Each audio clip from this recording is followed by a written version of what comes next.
मैत्रेय महाराज ब्रह्मदेवाने केलेल्या सृष्टीचा विस्तार सांगतायत ना, ते सांगत असताना त्या ठिकाणी मनु आणि शतरूपेच्या मुलींचा विस्तार तर सांगितला. आता सांगू लागले, ब्रह्मदेवाच्या पाठीपासून एक अधर्म नावाचा मुलगा जन्माला आला. त्याच्या पत्नीचं नाव मृषा आणि हिच्या पोटी त्या ठिकाणी दंभ आणि माया असे दंभ नावाचा मुलगा आणि माया नावाची मुलगी त्या ठिकाणी जन्माला आली. आणि ते त्या ठिकाणी सगळ्या जगामध्ये दांभिकता पसरवू लागले, माया पसरवी लागले. हे सगळं त्या ठिकाणी ब्रह्मदेवाचंच विश्व आहे. महाराज राजा विदुरजी त्या ठिकाणी प्रश्न विचारतायत, महाराज मला त्या ठिकाणी मुलींचा वंश मनु आणि शतरूपेच्या पाहायला मिळाला, सृष्टीचा विस्तार विसर्ग ऐकतोय ना मी. मला त्या ठिकाणी त्या मनु आणि शतरूपेच्या मुलांचं चरित्र ऐकायचंय. त्याला 2 मुलं आहेत ना, एक प्रियव्रत आणि एक उत्तानपाद. त्यांचं चरित्र मला ऐकायचंय, कृपा करून सांगा. सांगायला सुरुवात केली. मैत्रेय उवाच, हे प्रियव्रतो उत्तानपादो शतरूपापते सुतो वासुदेवस्य कलया रक्षायाम जगदस्थितो. मनु आणि शतरूपेला त्या ठिकाणी प्रियव्रत आणि उत्तानपाद हे 2 मुलं आहेत. त्याच्यापैकी उत्तानपादाचं चरित्र आधी सांगू लागले. उत्तानपाद हा राजा आहे, याला 2 बायका आहेत. एक होता राजा, त्याला 2 बायका. ही झाली गोष्ट. पण हे असं नाही ऐकायचं. हे ऐकून जर घरी जाल तर ते योग्य नाही होणार. मग त्यातला भाव ऐका. उत्तानपाद शब्द आला की त्यातला भाव कळायला पाहिजे. उत्तानपाद म्हणजे वर डोकं आणि खाली पाय. नाही चुकलं ना. मग काय, खाली डोकं आणि वर पाय. उत्तानपाद असं नसतं ना महाराज. खाली डोकं वर पाय करायचे, याला उत्तानपाद म्हणायचं. आपण सगळेजण उत्तानपाद. कसे काय, आपण आईच्या गर्भात होतो ना, तेव्हा आपलं डोकं खाली आणि पाय वरती होते. जीव हाच उत्तानपाद आहे. या उत्तानपाद रूपी जीवाला 2 बायका आहेत. एक आहे महाराज सुनीती आणि एक आहे सुरुची. 2 प्रकारचे जीव पाहायला मिळतात ना. एक नीतिमत्तेनं वागणारा आणि एक रुचीनुसार वागणारा. काही लोक आवडीने वागतात, वाटेल तसं. धर्माची काही मर्यादा नाही, काही नीतिमत्ता नाही महाराज. बघा, पैज लावून लोकांना फसवतात. काय नीतिमत्ता आहे? काही नीतिमत्ता नाही. दुसऱ्याचं धन पाहिलं की ते केव्हा हडप करून घेईन हे त्यांना वाटतं. दुसऱ्याच्या धनावर डोळा ठेवणारे लोक काय नीतिमत्तेने वागतात, रुचीने वागतायत. दुसऱ्याची स्त्री पाहिल्यानंतर अंतकरण त्या ठिकाणी कामानं व्याकुळ होऊन जातं. तिला प्राप्त करण्याकरिता त्या ठिकाणी निर्लज्जासारखा त्या ठिकाणी फिरू लागतो. काय नीतिमत्ता नाही, नीतिमत्ता सोडून दिली महाराज. जीवाला 2 बायका, 2 प्रकारचे त्या ठिकाणी आहेत ना जीव. एक नीतीनं वागणारे आहेत आणि एक रुचीनं वागणारे आहेत. इथे भागवतात वर्णन करून सांगितलं, हे आजाये उत्तानपादस्य सुनीती सुरुचिस्तयो सुरुची प्रेयसी पत्यू नेतराय सुतो ध्रुवा. 2 बायका, सुनीती आणि सुरुची. पण त्याच्यातही पुन्हा आणखी सांगितलं, एक आवडती बायको आणि एक नावडती बायको. हे आवडती आणि नावडती. कोण आवडतं? सुरुची आवडती बायको, सुरुची प्रेयसी पत्यू नेतराय सुतो ध्रुवा. आणि सुनीती ही नावडती बायको. का बरं नावडती? ऐका, पहिली बायको केली त्यानं सुनीती. ही सुनीती बरोबर विवाह झाला, पण बऱ्याच काळापर्यंत तिला संततीच झाली नाही महाराज. आता तिला संतती होत नाही म्हणून यानं दुसरी बायको केली, तिचं नाव सुरुची. सुरुची त्या ठिकाणी घरात आली, तिच्या पायगुणानं त्या ठिकाणी चमत्कार असा घडला की दोघेही बायका गर्भवती झाल्या. तिला गर्भधारणा होत नव्हती. दुसरी बायको केल्यानंतर दोघी गर्भवती झाल्या. आता काय करा, दोघींना एकाच वेळेला त्या ठिकाणी महाराज समकालीन दोघे जण त्या ठिकाणी 2 मुलं झाली. एकीच्या मुलाचं नाव आहे ध्रुव, दुसरीच्या मुलाचं नाव आहे उत्तम. थोडं लक्षपूर्वक ऐका. जे नीतिमार्गाने त्या ठिकाणी चालायला सुरुवात करतात ना, जीवन नीतिमार्गाने ज्यांच्या असतं त्यांना त्या ठिकाणी ध्रुवपद प्राप्त होतं. ध्रुव म्हणजे स्थिर, जे कधी बदलत नाही, आढळ असणारं पद आहे ध्रुवपद. जे नीतिमार्गाने वागतात त्यांना, आणि जे रुचीनं वागतात ना त्यांना उत्तम भोग भोगायला मिळतात. आवडीनं वागणाऱ्या लोकांना उत्तम भोग मिळतात, पण ध्रुवस्थिती प्राप्त होत नाही, त्यांना अधोगतीला जावं लागतं. असं वर्णन आहे. म्हणून त्या ठिकाणी नीतीनं वागत जावं. पण काय होतं माहिती आहे का, जो मनुष्य नीतीनं वागू लागतो ना त्यावेळेला त्याला जीवनामध्ये सगळ्यात आधी खडतरता पाहायला मिळते, दुःख पाहायला मिळते. नीतीनं वागणाऱ्या लोकांना कायमच दुःख असतं. म्हणजे त्या ठिकाणी अनितीनं वागतात त्यांचं फार कल्याण होतं. ते फार बरबाटीत असतात महाराज अनितीनं वागणारे लोक. आणि नीतीनं वागणाऱ्या लोकांना त्या ठिकाणी उतरती कळा असते. का बरं? त्याचं कारण असं आहे की जर जास्त भरभराट भक्तांची झाली तर ते देवाचं नाव घेणार नाहीत ना.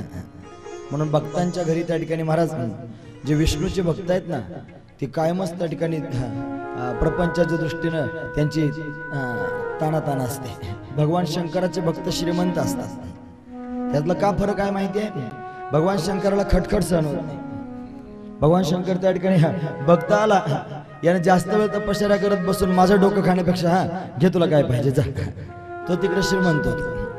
माझा कन्हैया तसा नाही. तो त्या ठिकाणी चांगला कसाला लावून घेतो. त्याचा सगळा संसार त्या ठिकाणी काढून घेतो आणि मग त्याला आपलं करून घेतो.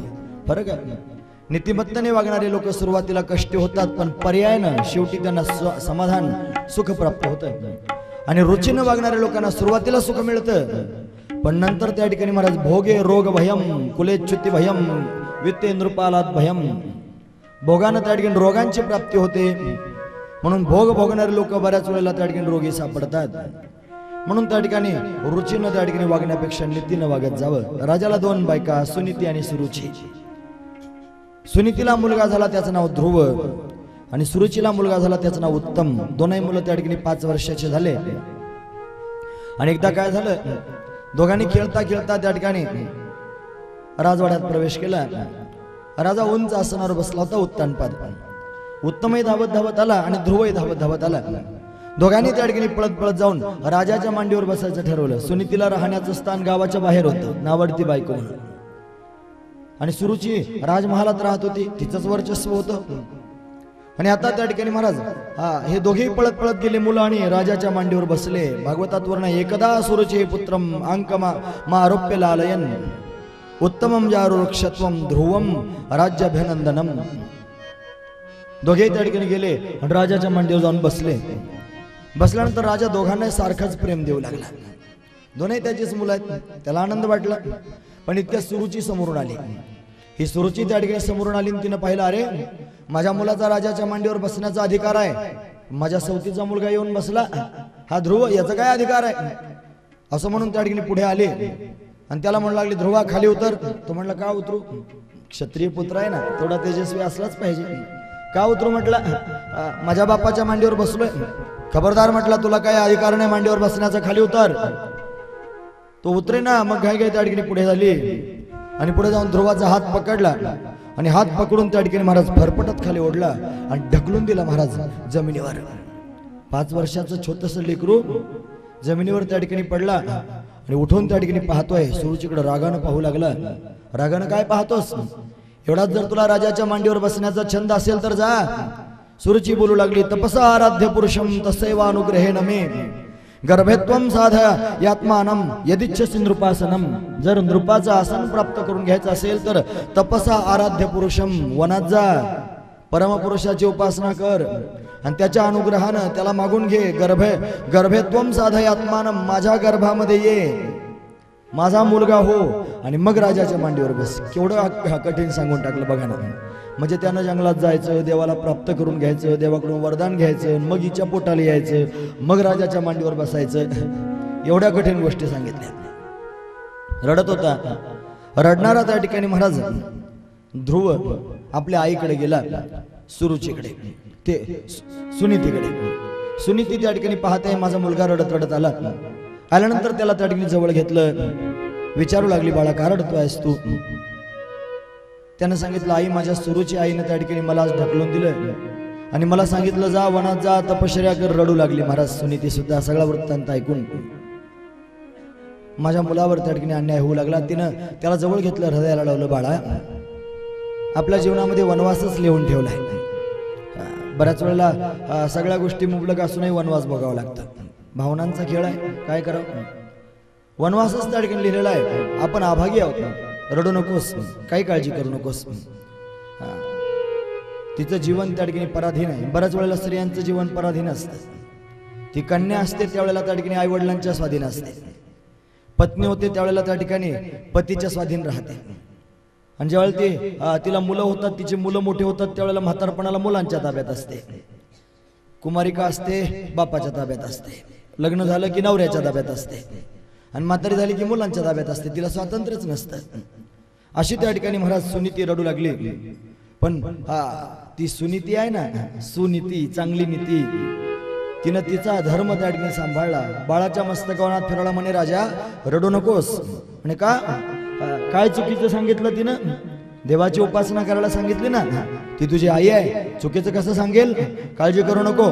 ती म्हणते ना वनात जाऊन तपश्चर्या कर, जा भगवंताची आराधना कर. अशी आई सापडते का महाराज?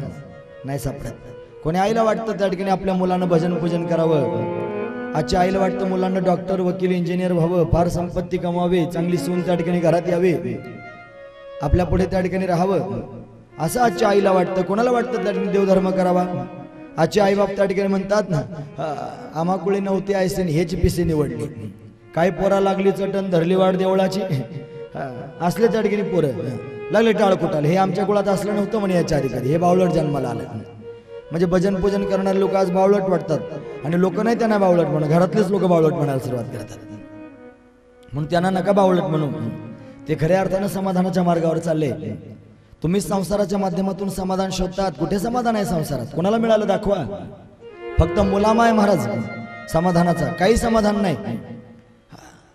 म्हणून त्या ठिकाणी खऱ्या अर्थानं समाधान तर परमार्थात आहे, परमात्म्याच्या भजनात आहे. ध्रुव त्या ठिकाणी आईची आज्ञा घेऊन निघाला आणि वनाच्या दिशेने जाऊ लागला. ज्यावेळी तो वनात जातोय, करारी भाव आहे, वनात जाईन, भगवंताची आराधना करेन, परमात्म्याला प्रसन्न करून घेईन, आणि असं पद प्राप्त करून घेईन जिथून मला कोणी हलवणार नाही. आढळ पदाची प्राप्ती करून घेईन. आढळ पद, अढळ म्हणजे न ढळणार, स्थिर असणार ध्रुव पद प्राप्त करून घेईन. निघाला भगवंताच्या दर्शनाकरिता. जेव्हा कधी एखादा मनुष्य अंतकरणापासून भगवंताच्या दर्शनाकरिता निघतो, त्यावेळेला भगवंताला लगेच कळतं की हा माझ्या दर्शनाकरिता अंतकरणापासून निघालाय. लक्षपूर्वक ऐका. आपणही निघालो, पण अंतकरणापासून निघालो की नाही हे आपल्याला माहिती आहे. आपल्या मनात जर कधीतरी त्या ठिकाणी कसमस निर्माण झाली असेल, एखाद्या वेळेला एकांतात बसून की कन्हैया तुझ्या भेटीचा अर्थ माझ्या अंतकरणात आहे रे. जसं त्या ठिकाणी सांसारिक विषय सुखांना प्राप्त करून घेण्याकरिता माणूस तरफडतो, कासावीस होतो विषय सुख मिळवण्याकरिता. विषयाच्या सुखाकरिता जेवढं आपण तरफड करतो, तेवढी तरफड आपण भगवंताच्या प्राप्तीकरिता करतो का? जर नसाल करत तर करा, गरज आहे भगवंताच्या प्राप्तीची. काय फार करावं लागत नाही. जेवढं त्या ठिकाणी बायका मुलांच्या प्राप्तीकरिता आपण कासावीस होतो, तेवढंच कासावीस देवा करता. बस देवाला कळेल आणि देव तुमचा रस्ता मोकळा करून देईल. तुम किसी भी तरह से भगवान में लग जाओ, भगवान अपने आप संभाल लेंगे. भगवान सांभाळतील. कोणत्या ना कोणत्या तरी पद्धतीने भगवंताच्या भक्तीला लागा, भगवंताला कळेल, भगवान सांभाळेल. छोटासा ध्रुव वनात जाऊ लागला, आणि वनात जाताना ते परमात्म्याला कळालं. परमात्म्याचं मन आहे नारदजी महाराज. नारदांचं प्रत्यक्ष प्राकट्य झालं.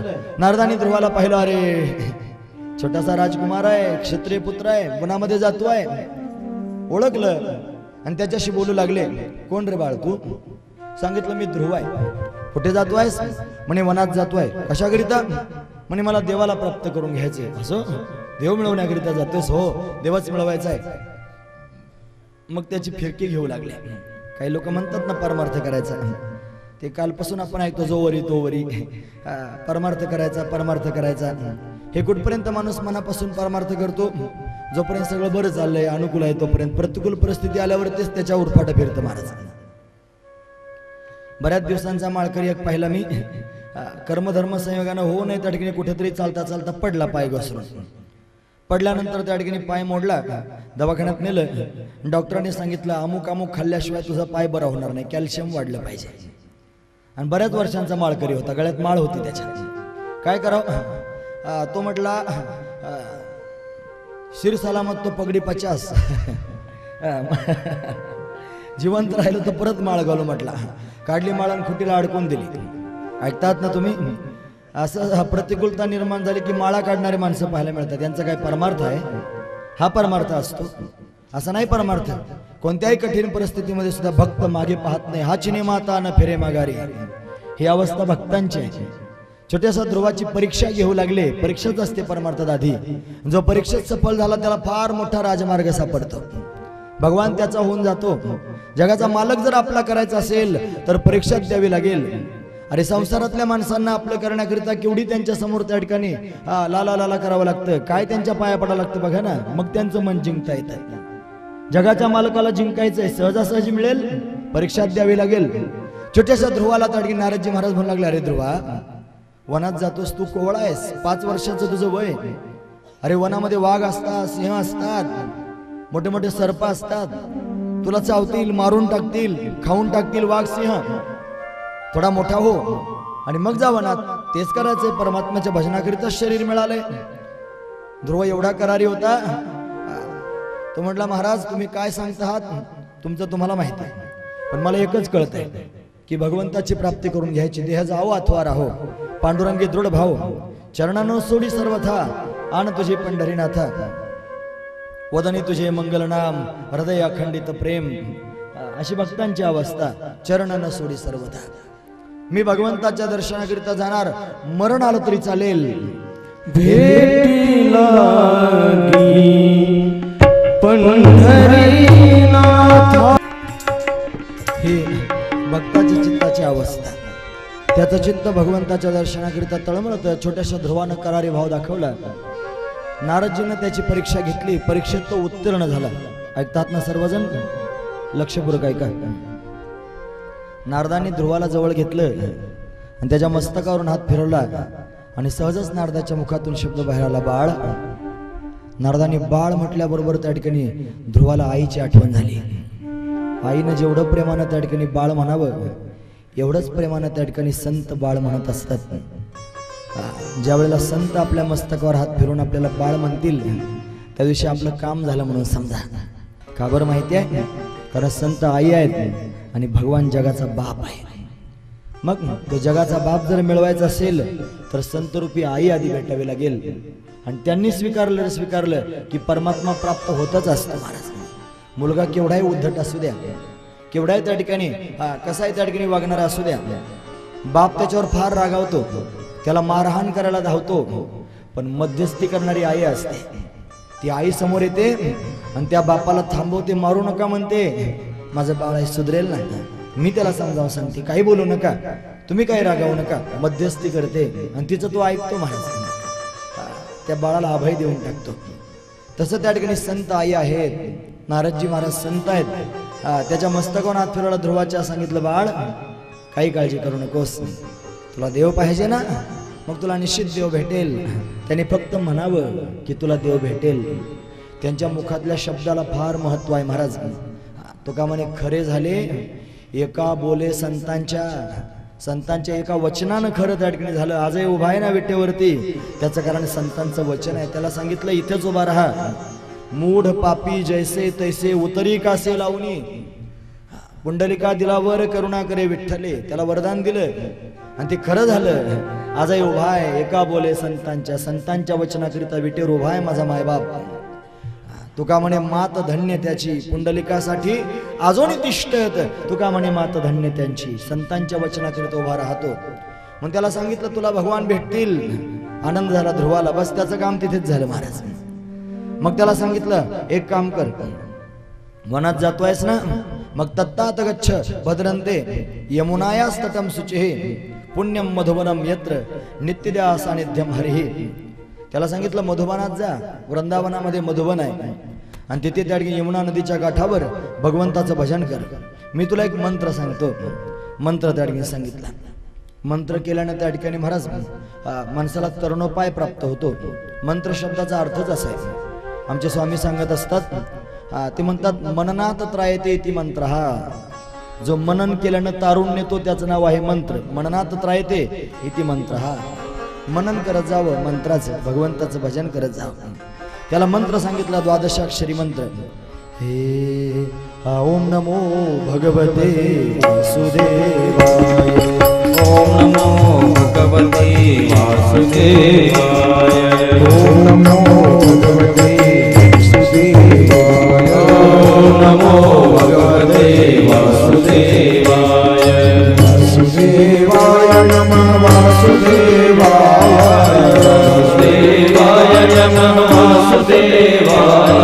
वासुदेवाय नमः वासुदेवाय वासुदेवाय नमः वासुदेवाय ओम भगवते वासुदेवाय भगवते वासुदेवाय वासुदेव भगवान की जय।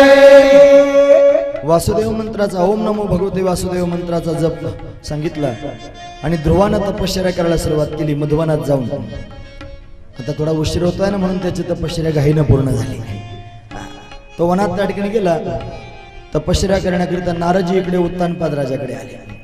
आता उत्तानपादाला मोठा पश्चाताप झाला होता महाराज, मोठा पश्चाताप झाला होता. आपल्या आसनावर बसला होता आणि डोक्याला हात लावून बसला होता. नारदजी महाराजांचं आगमन झालं. नारदानं त्याला पाहिलं आणि पाहिल्यानंतर त्याच्याशी बोलायला सुरुवात केली. नारद उवाच राजन किम ध्यायसे दीर्घम मुखेन परिशिष्यता.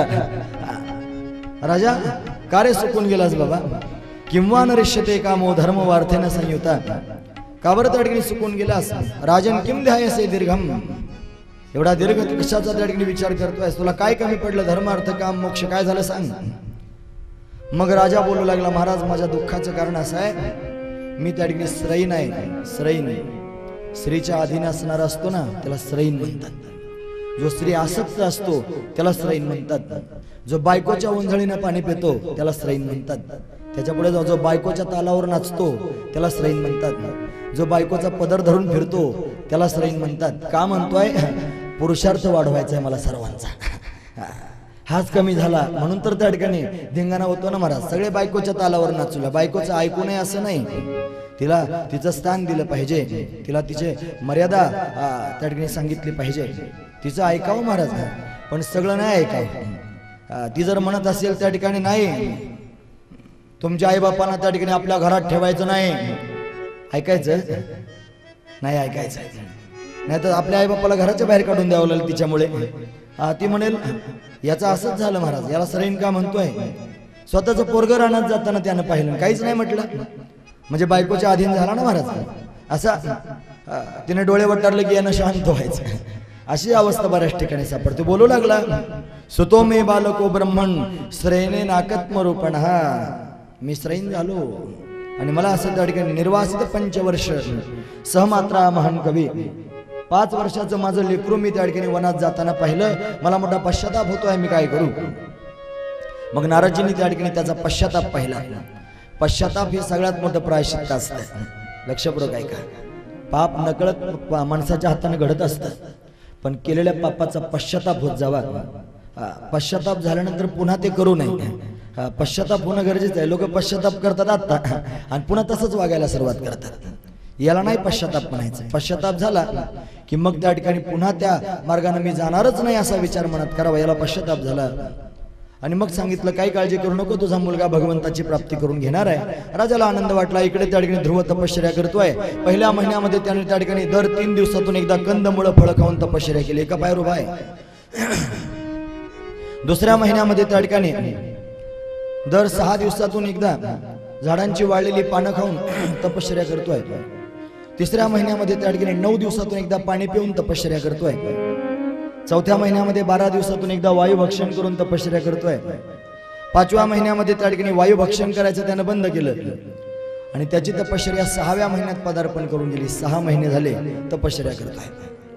आणि आता मात्र त्यानं प्राणवायू त्या ठिकाणी आकृष्ट करून घेतला. जितश्वासा आपण पाहिलं ना, एका पायावर उभा आहे. जितासना जितश्वासा, सगळा संघ त्या ठिकाणी टाकून दिला. जितसंगा आणि सगळे इंद्रिय आकृष्ट करून घेतले. जितेंद्रिय. हा 4 गोष्टी साधनेला पोषक आहेत. बसल्या त्याच्यात.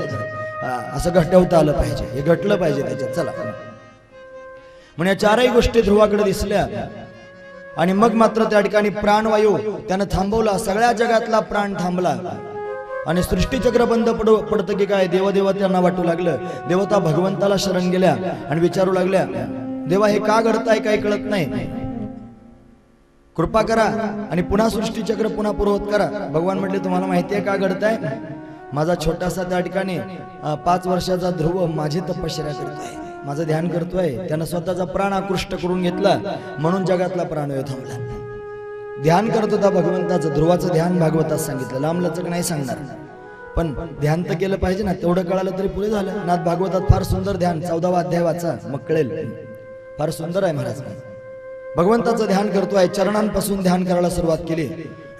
भगवंताच्या चरणांचं स्मरण करू लागला. मेघश्याम असणारा परमात्मा, त्याचे कर्दळीच्या गाभ्या समान असणारे चरण, सुंदर असणारा भगवंताचा पिवळा पितांबर, सिंहासारखी लवचिक असणारी त्याची कंबर, त्रिवलीने युक्त असणारं त्याचं उदर, सखोल असणारी भगवंताची नाभी, विस्तीर्ण असणारं भगवंताचं वक्षस्थल, त्याच्यावरती त्या ठिकाणी ब्राह्मणानं मारलेल्या पायाची खून, श्रीवत्सलांछन, कंठामध्ये त्या ठिकाणी कौस्तुभ मणी धारण केलेला आहे, शंखासारखा सुंदर असणारा कंठ, सुंदर असणारी भगवंताची हणवटी, दिव्य असणारे भगवंताचे कपोल म्हणजे गाल, देवाचे कमला समान सुख देणारे डोळे, धनुष्याकृती असणाऱ्या भगवंताच्या भोया, सरळ असणारी नासिका, उंच असणारं भगवंताचं कपाळ, त्याच्यावर मैलागिरी चंदन लावलेलं आहे. भगवंतानं त्या ठिकाणी मोर मुकुट धारण केलेला आहे, त्याच्या कानामध्ये मकराकार कुंडल आहेत, सोनेरी रंगाचे त्या ठिकाणी कुरळे केस दिसत आहेत, स्मित हास्य करतोय. कुंदरू फुलासारखे लाल असणारे भगवंताचे ओठ आणि रत्नांची ओळी ठेवल्या समान त्या ठिकाणी भगवंताचे दात दिसत आहेत. शंख, चक्र, गदा आणि पद्म हातामध्ये भगवंतानं धारण केलेले आहेत. असा दैदिप्यमान असणारा भगवान छोट्याशा ध्रुवाला हृदयामध्ये दिसू लागला.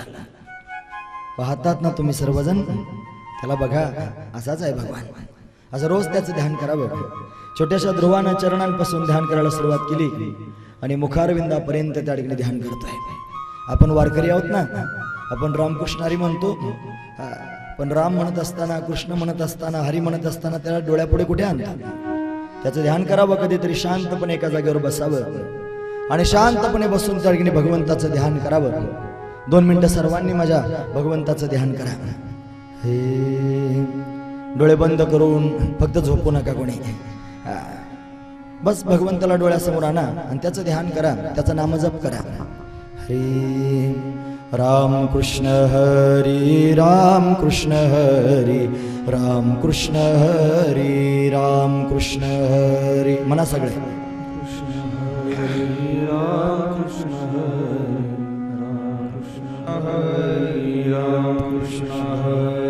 राम कृष्ण हरी राम कृष्ण हरी राम कृष्ण हरी राम कृष्ण हरी राम कृष्ण हरी राम कृष्ण हरी राम कृष्ण हरी राम कृष्ण हरी राम कृष्ण हरी राम कृष्ण हरी राम कृष्ण हरी राम कृष्ण हरी राम कृष्ण हरी राम कृष्ण हरी राम कृष्ण हरी राम कृष्ण हरी राम कृष्ण हरी राम कृष्ण. हो, बस असं भगवंताचं ध्यान करत जाऊ महाराज. फार वेळ नाही करावं, 5 मिनिटं दिवसभरातून देता येतील ना. त्याच्या चरणांपासून मुखारविंदाकडे पाहावं आणि पाहता पाहता त्याच्या मुखाकडे पाहत तिथेच त्या ठिकाणी स्थिर व्हावं, स्वतःला त्याच्यामध्ये विलीन करून टाकावं. असं ध्यान रोज करत जावं. असं ध्यान करू लागला छोटासा ध्रुव. भगवंताची मूर्ती त्याच्या हृदयामध्ये त्या ठिकाणी आरूढ आहे. पाहता पाहता जगाचं कल्याण व्हावं म्हणून भगवंतानं त्याच्या हृदयातून अंतर्धान व्हायचं ठरवलं. भगवान गुप्त झाले, भगवान हृदयातून गुप्त झाले. असं ज्या वेळेला ध्रुवानं पाहिलं, त्यानं खाडकन डोळे उघडले, जागृत झाला, जागा झाला. पाहू लागला, अरे माझ्या हृदयातून भगवान निघून गेले, कुठे गेले असतील.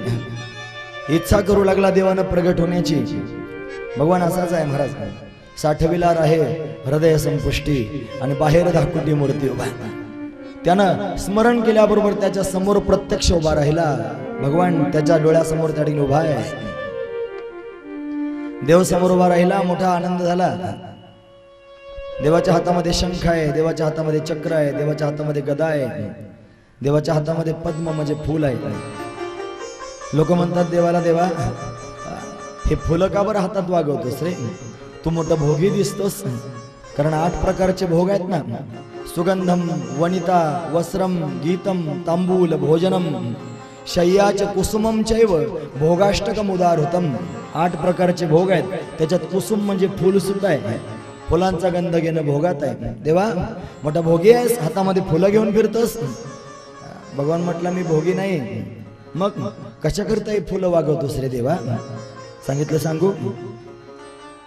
माझे भक्त माझं अखंड चिंतन करतात, माझं ध्यान करतात आणि कोणत्या वेळेला मला माझ्या भक्तांच्या समोर जाऊन उभं राहावं लागतं. मग भक्तांच्या समोर गेल्यानंतर असं कसं सहज जावं? मग माझ्या भक्तांची मला पूजा करावी लागते. मग पूजा करण्याकरिता ऐन वेळेला कुठून सामुग्री घेऊन येऊ?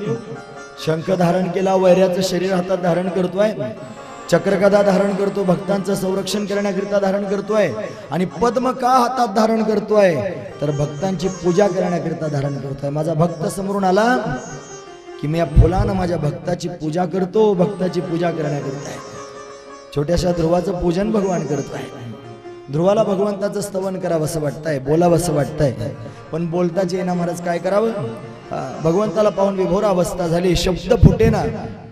आणि मग मात्र भगवंतानं जाणलं याला माझ्याविषयी बोलायचंय. एका हातामध्ये असणारा शंख भगवंतानं घेतला आणि ध्रुवाच्या गालाला स्पर्श केला. त्याच्यातून शक्तिपात झाला, स्पर्श शक्तिपात. आणि मग मात्र ध्रुव त्या ठिकाणी वेदाला बोलता येत नाही असं बोलू लागला. सुंदर असणार त्या ठिकाणी स्तवन ध्रुवानं केलेली स्तुती इथे पाहायला मिळते आहे. योंत प्रविश्य मम वाचमिमां प्रसुप्तां संजीवयत्यखिल शक्तिधर स्वधाम्ना अन्यांश हस्तचरण श्रवणत्वगादीन् प्राणान्नमो भगवते पुरुषाय तुभ्यं.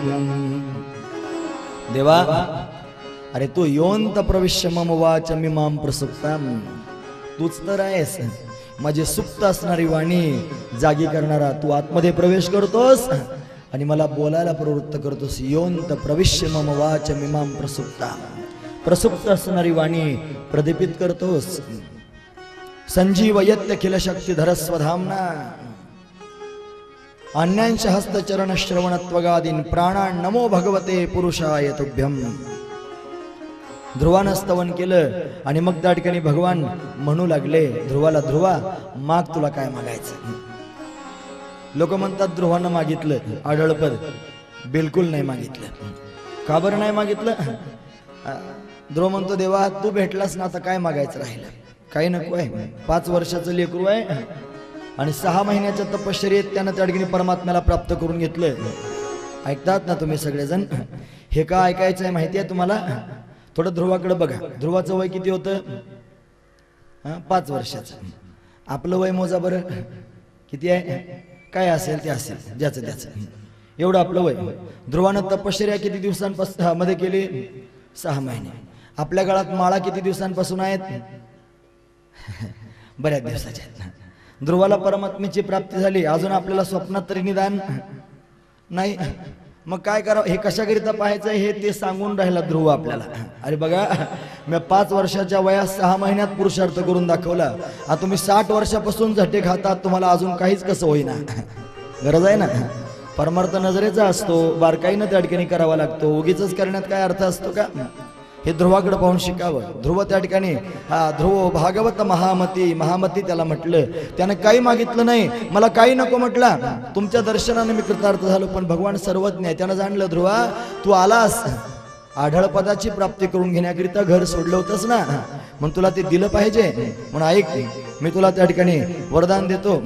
तुझ्या वडिलांच्या नंतर तू 36,000 वर्ष राज्य करशील आणि त्यानंतर तुला माझं विमान घ्यायला येईल आणि तू त्या ठिकाणी तुझ्याकरिता नवीन लोक तयार करीन. माझ्या लोकाचं नाव आहे वैकुंठ लोक. पण वैकुंठात ज्या सुविधा नाहीत त्याच्यापेक्षा जास्त सुविधा तुला निर्माण करून देईन आणि आढळ असणारं, ध्रुव असणारं पद प्राप्त करून देईन. सगळं तारामंडल तुझ्या भोवती त्या ठिकाणी प्रदक्षिणा करत राहील. सप्तर्षी तुला त्या ठिकाणी चक्कर मारतील. असं त्या ठिकाणी वरदान देऊन टाकलं महाराज. महाराज वर्णन करून सांगतात ना, अढळपती बाळ आओ बैसविला तू. अढळपती बाळ आओ बैसविला तू. अढळपती बाळ आओ बैसविला तू. अढळपती बाळ बैसविला तू. अढळपती बाळ बैसविला तू. अढळपती बाळ बैसविला तू.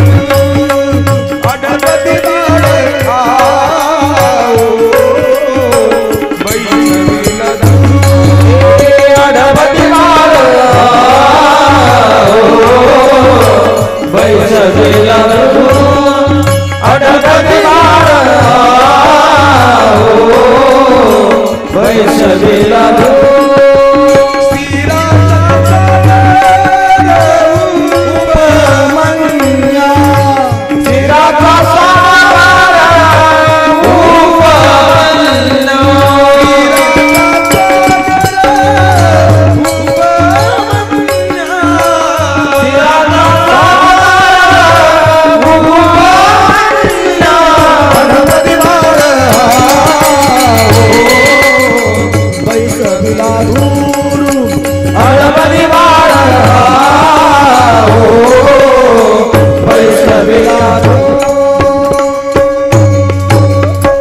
आढळपदी बाळ बैसविला धुरू, त्याला ध्रुव नाही म्हणत ध्रुव म्हणतात.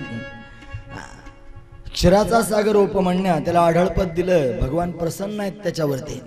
सांगू साधू संत भाव सांगतात, ध्रुवाची तपश्चर्या एवढी वाढली की पृथ्वीला त्या ठिकाणी त्याचा भार सहन होईना. पृथ्वी भगवंताची विनवणी करत होती, देवा तुम्ही लवकर ध्रुवाला दर्शन द्या. भगवान म्हटले खरंच आहे, ध्रुवाची तपश्चर्या एवढी वाढली, मी गेलं पाहिजे पण दर्शन द्यायला नाही जाणार, त्याचं दर्शन घ्यायला जातो आहे. म्हणून भगवान ध्रुवाचं दर्शन घ्यायला आले, ही त्यातली विशेषता आहे. भगवान ध्रुवाला पाहून संतुष्ट आहेत.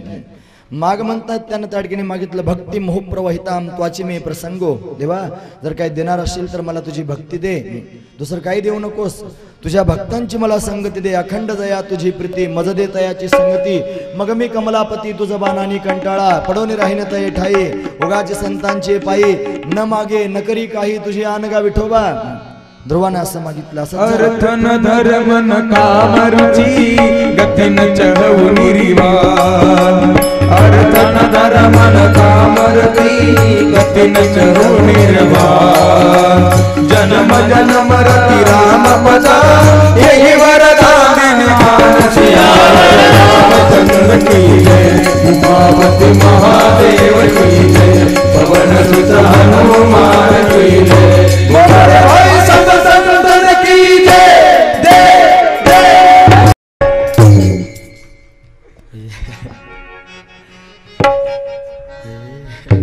अर्थानं धर्मानं काम रुची, गतीनं चाहू निर्वाण. मला फार रंगवून सांगावं असं वाटतं, पण आता घाई केली पाहिजे. एवढं चरित्र सांगून थांबणार आहे. आता ध्रुव घरी जाईल, ध्रुव घरी जायच्या वेगात आलेला आहे. चला घाई घाई त्या ठिकाणी महाराज भगवंतानं असा आशीर्वाद त्याला दिला. भगवान अंतर्धान झाले, भगवान निघून गेले. यानंतर ध्रुव आपल्या घरी आला आणि आल्यानंतर त्या ठिकाणी केवढी सालसता बघा. सुनीतीचा मुलगा आहे ना, आल्याबरोबर त्यानं सगळ्यात आधी त्या ठिकाणी सुरुची आईच्या समोर साष्टांग प्रणिपात केला. सुरुची सावत्र आई, तिला वाटलं मला लाजवतोय, तिने घाई घाई त्याला उचललं, उभं केलं. तोपर्यंत तिला पश्चाताप झाला होता. राजा वाट पाहत होता. सुनीतीला पुन्हा चांगलं स्थान प्राप्त झालं होतं तिच्या मुलामुळे. आणि मग मात्र ध्रुव त्या ठिकाणी समोर आला, साष्टांग प्रणिपात सुनीतीच्या समोर करू लागला, सुरुचीच्या समोर. तिने सांगितलं लाजवतोयस का? म्हणलं नाही आई, लाजवत नाही. का बरं? अगं तू जर मला हाताला धरून फरफटत ओढून ढकलून दिलं नसतंस तर मी वनात गेलो नसतो आणि भगवंताची भक्ती पण केली नसती. तुझ्यामुळेच मला देवाचं दर्शन घडलंय, म्हणून वंदना करतोय, नमस्कार करतोय. आणखी सांगू, वंदन केल्यानं वैर निघून जात असतं. वंदन केल्यानं लक्षात ठेवा बरं हे शब्द, वंदन केल्यानं वैर निघून जात असतं. म्हणून जर कोणी आपल्याशी वैर करत असेल तर आपण अंतकरण मोठं करावं आणि वंदन करावं. वंदन केलं की त्याच्या पोटातला वैरभाव निघून जातो. म्हणून तिच्या पोटातलं वैर निघून गेलं. आईला त्या ठिकाणी नमस्कार केला, सुनीतीला. त्यानंतर उत्तानपादाला पश्चाताप झाला होता. सर्वांना त्या ठिकाणी आनंद झाला. आणि आता त्या ठिकाणी उत्तानपादानं 36,000 वर्षापर्यंत राज्य केलं. यानंतर आपलं राज्य त्यानं ध्रुवाच्या हातात देऊन टाकलं आणि ध्रुव राजा झाला. ध्रुव त्या ठिकाणी राजपाट चालवतोय. आणि मग मात्र त्या ठिकाणी महाराज एक दिवसाचा प्रसंग आहे. त्याचा भाऊ उत्तम, हा उत्तम त्या ठिकाणी वनामध्ये गेलेला असताना यक्षांचं आणि त्याचं भांडण झालं. त्या भांडणामध्ये त्या ठिकाणी हा उत्तम मारला गेला. ध्रुवानं विचार केला माझा भाऊ मारला गेला. त्या उत्तमाची आई सुरुची त्याला शोधण्याकरिता वनात गेली. वनाला वणवा लागला आणि ती जळून मरून गेली. महाराज माझा भाऊ मारला गेला, माझी आई मरण पावली. ध्रुवाला राग आला आणि ध्रुवानं त्या ठिकाणी महाराज यक्षांवर आक्रमण केलं, कुबेरावर. कुबेराबरोबर युद्ध होऊ लागलं. निष्पाप असणारे यक्ष मारले जाऊ लागले. मग त्या ठिकाणी मनु, स्वयंभू मनु प्रत्यक्ष प्रगट झाला. ब्रह्मदेव आले आणि त्यांनी त्या ठिकाणी ध्रुवाला थांबवलं. ध्रुवा युद्ध करू नकोस, युद्ध करणं चांगलं नाही. निष्पाप असणाऱ्या यक्षांना का मारतोयस? आणि म्हणून त्या ठिकाणी महाराज त्यानं सोडून दिलं यक्षांना. कुबेर प्रसन्न झाला. कुबेर म्हटला, ध्रुवा मी तुझ्यावर प्रसन्न आहे, तू आम्हाला जीवदान दिलंस, माग काय मागायचं ते. ध्रुव म्हटलं, काय मागू? आपल्याला जर कुबेर प्रसन्न झाला असता आपण काय केलं असतं? ऐकतात ना तुम्ही? कुबेर माहिती आहे ना, पण भगवान शंकराचा मित्र आहे कुबेर, धनवान आहे, सगळ्या धनाचा त्या ठिकाणी राजा आहे, धन कुबेराचे असं आपण म्हणतो. एवढा मोठा धनवान असणारा कुबेर प्रसन्न झाला, आपण त्या ठिकाणी पुढे येणाऱ्या सगळ्या जन्मांचं मागून घेतलं असतं. पण तसं नाही मागितलं महाराज ध्रुवानं. ध्रुव म्हटलं, काय पाहिजे? काही नको आहे. खरं तर मला भगवंताचं प्रेम त्या ठिकाणी पाहिजे. सराज राजेन वराय चोदितो ध्रुव महाभागवतो महामते हरेच व्रते चलितम स्मृतिम यया. जर काही देणार असाल तर मला माझ्या भगवंताचं अखंड स्मरण राहील असं वरदान द्या. दुसरं काय नाही मागितलं महाराज. अर्थन धर्मन कामरुची गतीन चहो निर्वाण जन्म जन्म रती राम पद यही वरदान नान. दुसरं काही वरदान मागितलं नाही, भगवंताचं प्रेम मागितलं. असा असणारा ध्रुव, या ध्रुवाचा त्या ठिकाणी पुढे जाऊन शिशुमार नावाच्या प्रजापतीची कन्या भ्रमी हिच्याबरोबर त्या ठिकाणी विवाह झाला. त्याच्या दुसऱ्या पत्नीचं नाव आहे इला, ही वायुदेवाची त्या ठिकाणी पुत्री आहे. दोघींपासून मुलं त्या ठिकाणी झाले. भ्रमीला मुलगा झाला कल्प आणि वत्सर, आणि इलीला मुलगा झाला उत्कल आणि एक कन्या झाली होती. असं त्याचा वंश त्या ठिकाणी सांगतात. इकडे ध्रुवानं 36,000 वर्षापर्यंत राज्य केलं.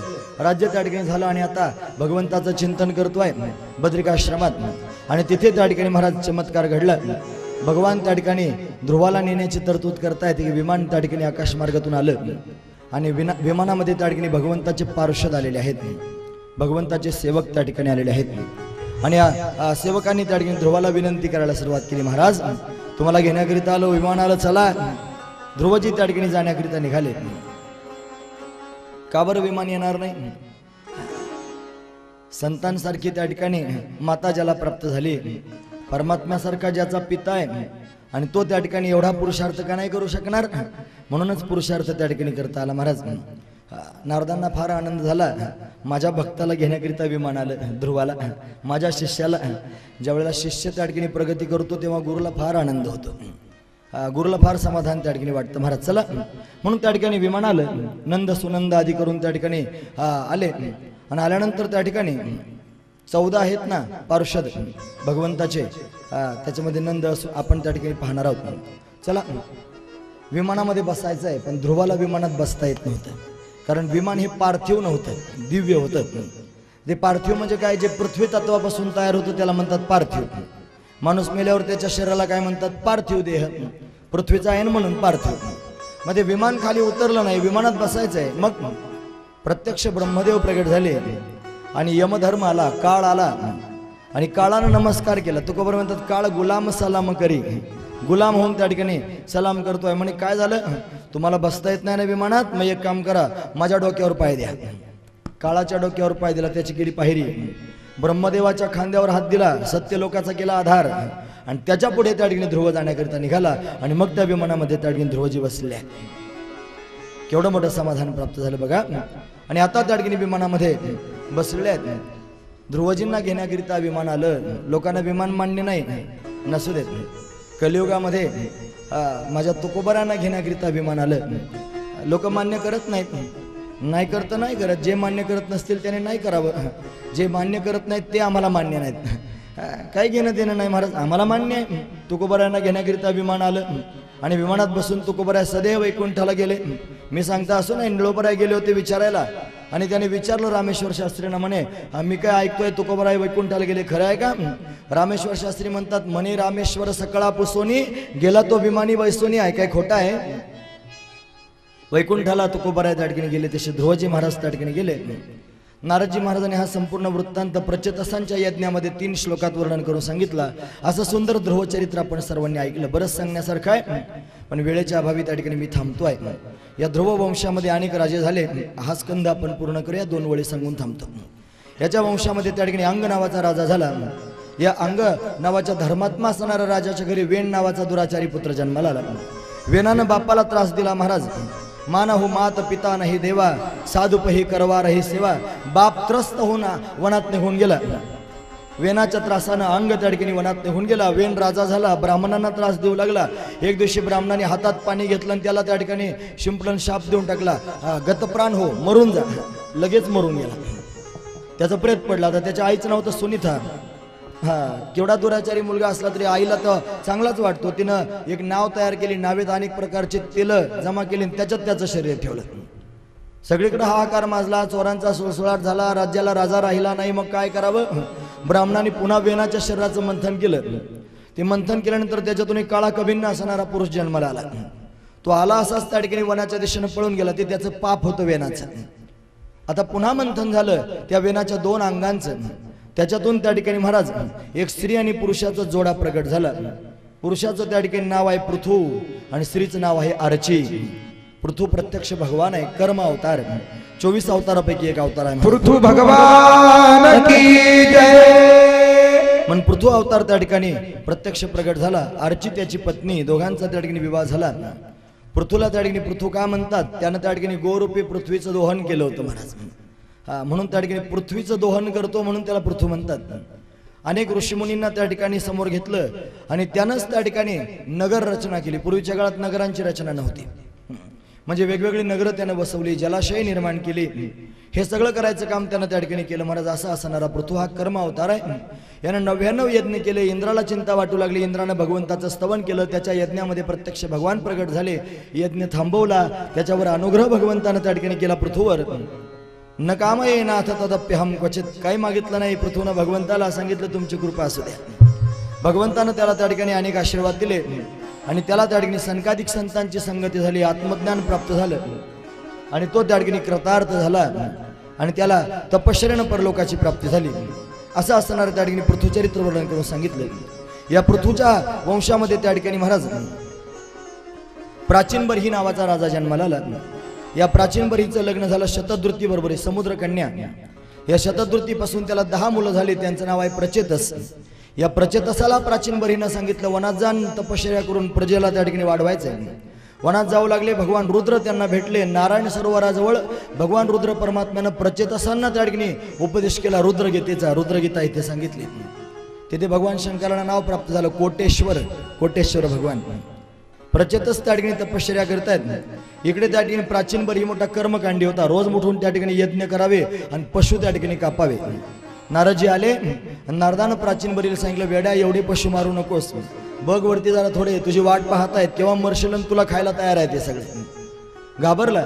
त्याला त्या ठिकाणी हे पाप आहे सांगण्याकरिता एक आख्यान सांगितलं. त्याला पुरंजन आख्यान म्हणतात. पुरंजन आख्यान भागवतामध्ये पुरंजन आख्यान फार प्रसिद्ध आहे. असं अध्यात्म पंचाध्यायी त्याला म्हणतात. त्याच्यात अध्यात्म वर्णन करून सांगितलं. पुरंजन पुरंजनीची त्या ठिकाणी कथा वर्णन करून सांगितली आणि अशा पद्धतीने पुरंजन आख्यान ऐकून आणि हा कृतार्थ झाला राजा प्राचीन बर्ही. त्यानं कर्मकांडापासून निवृत्त होऊन भगवंताचं भजन केलं. इथेच त्या ठिकाणी महाराज 4था स्कंद पूर्ण झाला आणि 5म स्कंदात आपण पदार्पण करतो. विदुर